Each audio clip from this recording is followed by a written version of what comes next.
Hi, I'm Jenny Campbell. I keep and breed flat-coated retrievers. This is little Miss Lime, aged 7 weeks. I love my pedigree dogs. I grew up with terriers and then cocker spaniels, but for the last 30 years I've had flat-coated retrievers. So I particularly love the flat-coated retriever because they were bred for a purpose, retrieving, and I do work my dogs in the season, picking up game, but also they're a lovely pet and house dog, very soft in nature, very fun-loving, a little bit naughty at times. They are known as the Peter Pan of the gun dog world because they're forever energetic and lively and keep going for many years in that sort of mode.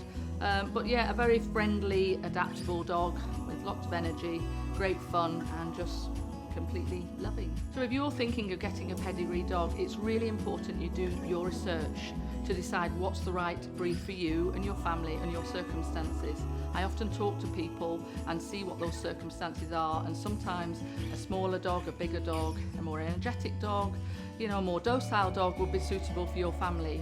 This is a dog for life, which is hopefully 10 years or more. So it's important you get the right dog for you and your family and your circumstances. And for some people that will be a flat-coated retriever, and for other people it will be any one of another 200 and odd pedigree breeds.